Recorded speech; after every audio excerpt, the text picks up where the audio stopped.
right. Hinged on the cloud. Okay. That's us, like you said. And hello. Hi. It's great to see so many people out here at 9:30 in the morning at an exhibitor tech talk. That's pretty impressive. That speaks to the power of AWS in our industry. I am Darren Grant. I'm the CTO at Animalogic, and I'm very happy to be introducing our work using AWS Nimble Studio. This project is the culmination of a long sequence of experimentation, research, and collaboration, and I'm so excited to be able to present this here to you today. But it's actually not me. We have about 30 minutes today, and these two people are going to be doing all the real talking. Firstly is Stephanie Pocklington, who is the VFX supervisor on this project. She's going to be talking about a lot of the creative aspects of our use of Nimble Studio. What were some of the key creative goals of the project? What was it like for people to actually work in the cloud on AWS Nimble Studio? And then, of course, Steph, being the creative person, gets to actually show you the teaser for our short as a part of her presentation. Next, we have Aiden Sarsfield at the end there. He's our head of production technology at Animalogic, short-termer, 23 years, and he's going to give you a high-level overview of some of the technical aspects of our production.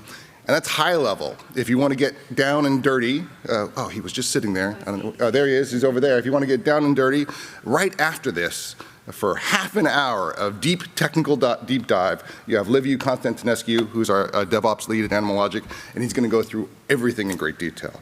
So now, before I announce Steph, I want to give you a very quick idea of the context around this project, why we did it, and why we chose Nimble Studio. So as mentioned, this project is the culmination of a bunch of research that we did into the use of game engine, and in particular, the Unreal game engine. We really wanted to experiment with Unreal, and we're trying to find the right opportunity to do so, and to see how Unreal might be able to change our creative process, like so many of you have done at other studios. One of the key aspects for using Unreal, of course, is that it's, I know they have a Linux build, but it's really based on Windows, and it's for people using Windows. You don't sell Fortnite on Linux, right? So similar to most large-scale animation studios, Animalogic is mostly Linux-based for content creation. So right out of the gate, we had this challenge of how do we build a Windows environment or have a Windows environment for people, for our artists in our environment at Animalogic. We have, I was about to say we have very little supporting tools, but I see a number of people in our IT department here tonight, so we do have lots of support, but it's more for Windows desktops rather than for heavy production. I see you, Gino. The other aspect to using Unreal is that it takes a big burly machine. And I don't know if you remember back to late 2021, all the way back, the heady days when Bitcoin was trading like 60,000. GPUs were really hard to come by, and everybody had one, but trying to get a second one for a Windows workstation in addition to the Linux workstation was quite a punish. So nowadays, even though Bitcoin miners are kind of taking a break, supply chain issues are still hard, and so trying to be able to source a second workstation for everybody, it made a lot more sense to be able to just spin one up in the cloud. So a combination of those two factors, a lack of dependency on our supporting infrastructure, and supply chain issues really pointed to a cloud-based solution, and that's why Nimble Studios was the obvious choice for us. So now that you have the context of how we got here, I can hand it over to Steph to show you the trailer and tell you what it's like to work exclusively in the cloud. Steph.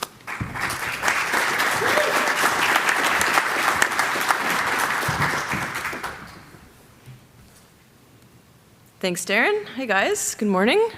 My name is Stephanie Pocklington, and I am the visual effects supervisor on the Unhinged project.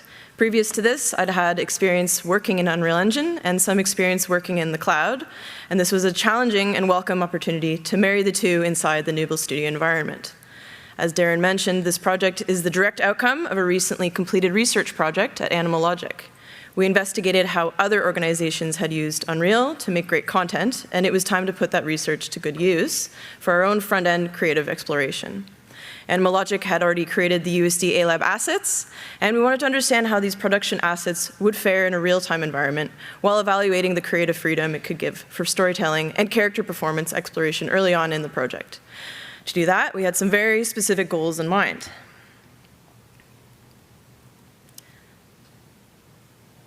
This project had many technical goals alongside its creative goals. We wanted to explore the feasibility of using Unreal Engine for virtual production on an animation feature while operating in the cloud. We also took this opportunity to explore a USD-based workflow and have our work primarily in engine only, which meant exploring effects, animation, dynamics, and compositing strictly inside of Unreal Engine.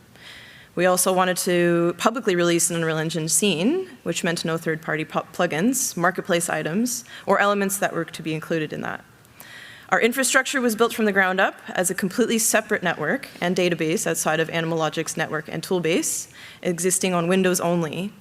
We also wanted to see how we would fare in hiring a small group of generalists versus a large group of craft specialists that a larger scale studio often has. Aidan will dive into some of these technical challenges, amongst other high-level aspects of the project after this. As for the creative goals of Unhinged, we wanted to portray sock puppet-style animation and take advantage of Unreal Engine's physics system for that. For early character performance decisions, we also wanted to use motion capture to interactively visualize where some of our character animation decisions would lead to. We also created a VR mode and took advantage of Unreal Engine's virtual camera scouting and multi-user session tools to give us a more flexible and interactive way to give and receive feedback with instant results. So, first up, our animation styles first up. So on the left are some early designs of our main characters. We wanted to take advantage of our white stoic character's body shape and animate her as if she was a sock puppet, allowing for hand-driven motions within Unreal Engine to drive physics and emulate live-action puppetry. Her tail would also emulate some of the hair behavior. You can see in one of the reference videos here that actually dropped out of this, but I don't know if you guys know Fraggle Rock. There's a lot of like kind of whipping around, and there's hair on the end of the tail, and we wanted to kind of emulate that in the engine. In the video here, you can see one of our artists, Albert, in VR mode, testing the character blocking and physics system on our workbench, which was made one-to-one for our CG workbench to allow for more accurate performance captures. Just let the videos play. There. Another creative exploration goal we had was to attach motion capture technology, namely the XN suits and Manus gloves, to performers and capture the puppetry actions a puppeteer would normally do when driving their puppet character. The motion capture data translated into Unreal Engine using a live link, which could be viewed live in the engine inside the environment with real-time lighting and physics if needed.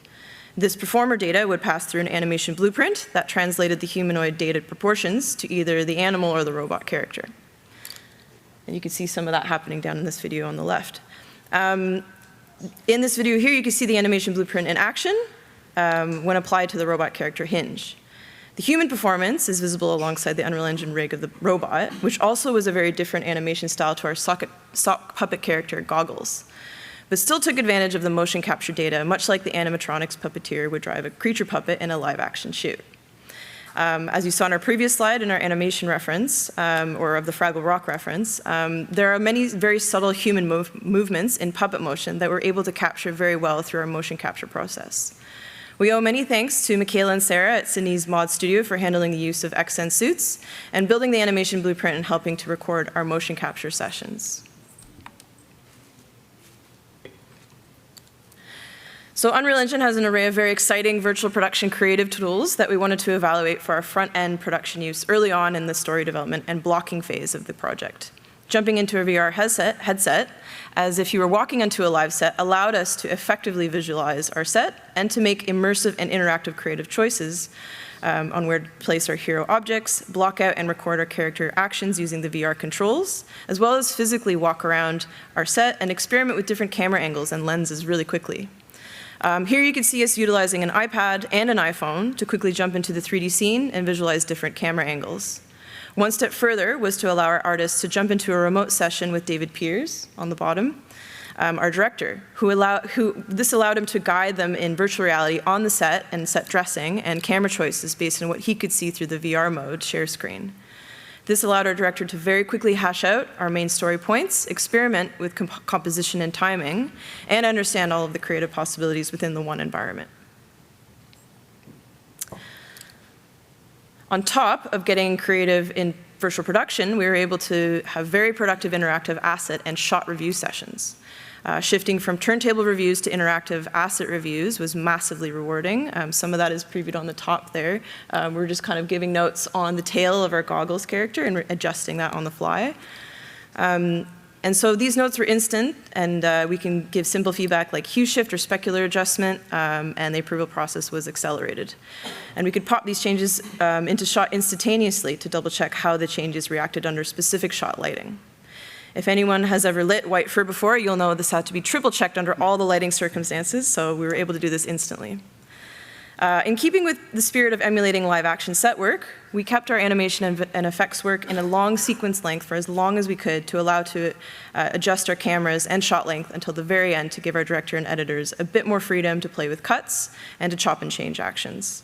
Once we were happy with the broad stroke edit, compositions, animation, and lighting, we moved our project into a shot-based workflow where we could fine-tune shot-specific moments. Nimble Studio is also capable of allowing users to jump into multi-user group sessions in Unreal Engine. As you can see at the bottom, there's a bit of a preview of that. And apologies for the compression on the video from Teams. This was the best emulation of a live action set where all of us could see each other in the virtual room and can watch others change the props, the lighting, the cameras, anything the director and I wanted to give feedback on, and have those changes pushed to the master project after our jam session. Like on set, as long as there was a clear agenda and clear roles, the sessions were a lot of fun, and this is something rewarding about being in the same room as your artists and interactively making changes, especially after long periods of remote working due to COVID. So without further ado, let me show you the trailer for our Unhinged short film created in Nimble Studio using Unreal Engine.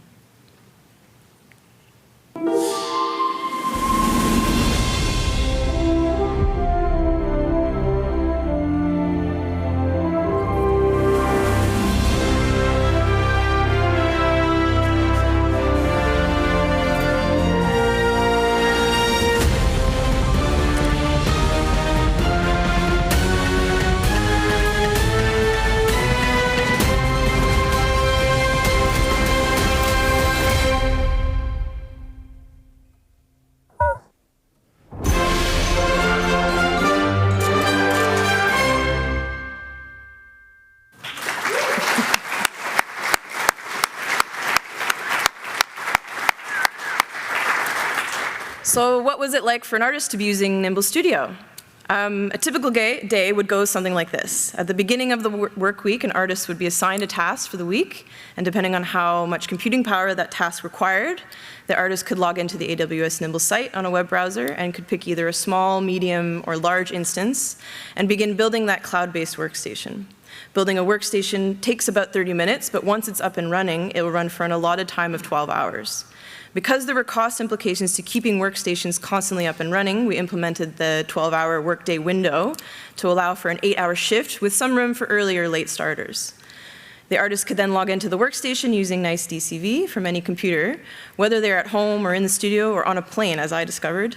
The connection had zero detectable lag, so as long as the artist had a decent internet connection, which was an amazing feature, especially on a real-time project, it would work really well.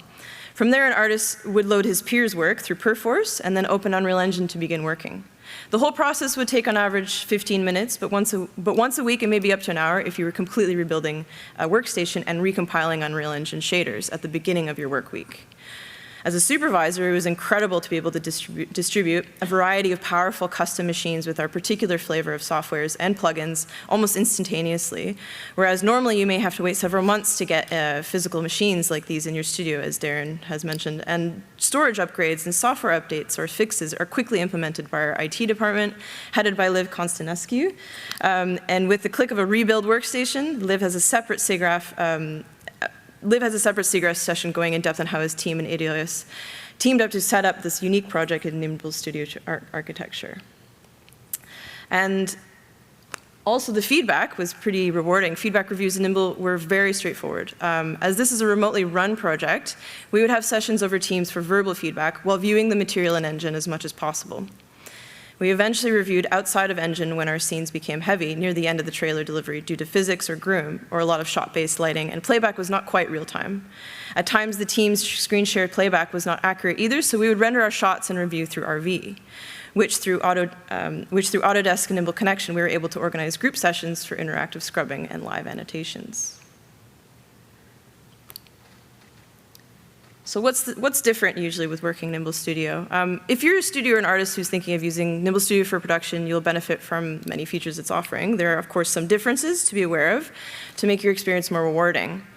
The main caveat is to keep an eye on your workstation timeouts, as it will close your session with little warning. Startup times for a new workstation should also be accounted for in the schedule from an artist and production's perspective, especially on a tight deadline or on a project that is in the beginning stages where you may end up rebuilding workstations multiple times a week while you learn how much you want to add to your template. We also pushed the regional boundaries of this project by hiring an artist in Vancouver who logged into a Sydney-based network. There were some hours he reported some lag, but more often than not, there was no latency at all, and this was a welcome surprise. Issues with Nimble were very few and far between, but we learned that AWS was very quick to respond to any issue, and going forward, have voice support that will only increase to be a more 24/7 global resource to increase response and fix times overall. I'll now hand off to Aidan to speak more about the higher level technical goals that I touched on earlier. Thank you.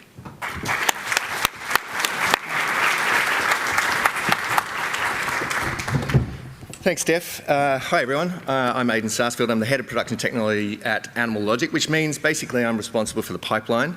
Now, the pipeline, it's often a very ambiguous term and really means that my team is largely responsible for essentially configuring the technology and the tools that support the artist's workflows.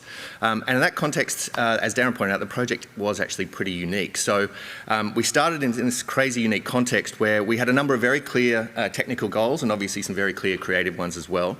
And from a technology and a pipeline perspective, we were really starting from a clean slate. And we didn't have any incumbent technology to slow us down, which sounds kind of good, but it's also very, very scary for somebody like myself.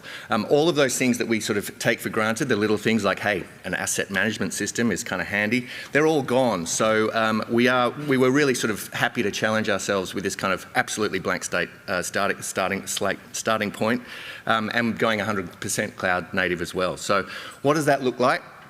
Big caveat here, this is a very high-level explanation, so the detailed configuration will be explained by Liv after this, so stay around for that one. So, at a very high level, there's a number of components, and obviously we start with the Nimble Studio, and then we've got a bunch of cloud services that sort of live out there on the internet. The studio is connected to the public internet, so all of those services work as you'd expect. And then we've got our artists' personal devices sitting down here all over Sydney. And then we've actually got one or two, go back again. We've got one or two, step through, here we go. We had one or two high-spec workstations that we, jumped again. Anyway, those high-spec workstations were going to be for VR and mocap workflows. So some of the key components that we've got in that Nimble Studio, perhaps the most easily explained is nice DCV. And this is probably quite familiar to anybody who's had to work from home during the pandemic. It's a PC over IP application, and if that doesn't mean anything to you, it really simply is just an application that provides very low latency remote access to machines. And it's very similar to Teradici if you've used that. Secondly, we've got the Animal Logic custom launch profile. So this is an Amazon machine image, or an AMI, and the team at Animal created it to include all of our required applications, including Unreal, Maya, RV, and Perforce, and it was all running a Windows operating system, as you'd expect. Then we have the front end for Amazon Nimble Studio, and Liv's going to give more detail on this, but just consider it to be the web front end that gives you access to the studio in general and all of its workstations. And finally, we've got two EC2 instances that are running licensed servers. Now, one of those is for Autodesk, which is really reasonably straightforward, and the second one is Perforce. Now, the Autodesk side of things, as I said, is pretty straightforward, but Liv's going to give you a lot more detail on Perforce because that was a bit of a challenge. Now, I'm sure everyone in this room is actually aware of what an EC2 instance is, but just in case, they're basically persistent, low-cost virtual machines that we can use to run servers. Okay, so that makes up the sort of high-level view of the studio. So how does it all work? And in the most common use case, we've got our artist here, they're using their personal device. They log into AWS, accessing that front end that I mentioned. They select the machine type that they're looking for, and then they hit launch. And at this point, the custom launch profile kicks in, and a virtual machine with all of the appropriate specifications is created. And once that's complete, the process is going to launch nice DCV on their machine, and the artist connects to that newly created virtual workstation. So at this point, the artist begins work, and they access all of the required applications that they're looking for. But we didn't talk about that little VR thing down the bottom there and the mocap workstations. And we will cover this in a little bit more detail, but we did actually try and connect all of the VR and mocap hardware into the Nimble workstations. But that proved to be a bit of a challenge. So at the end, we opted for what was a much simpler and probably more effective approach for a team of this scale. I previously mentioned the Perforce server living in our Nimble Studio. Well, for those of you that don't know, that is the version management system, and it's not something that we've used before, so it was another experiment. But basically, our Perforce server could be accessed via the internet, so we could simply log into Perforce and use that to localize all of the required assets into those high-spec machines. Now, with those assets available, the artist can start working as normally locally on their machine, and then when all of that work is complete, they push the changes back into Perforce, and that's it. They've done their work for the day. And that's basically the whole setup. But I will point out one perhaps obvious detail. We've kind of covered it a little bit, but that is the configuration of those workstations for the artists. So the Animal Logic image, or the AMI, that we create, that covers the operating system, covers the software and the network config and all those types of things. But there's this amazing flexibility with the hardware specification of those machines. We can create any number of machine specifications. We can do multi-GPU, or we can do larger storage. It is all very, very flexible. And in our particular case, we had three options. We had a medium, a large, and a multi-GPU, all of which were used for sort of different tasks. And what you're seeing here is the UI for choosing those particular machines. And honestly, being able to do that for a distributed team, it's all, in my view, was pretty remarkable. I was actually a little bit dubious that the whole thing was going to work at the start, and when it all started happening, I was like quite pleasantly surprised.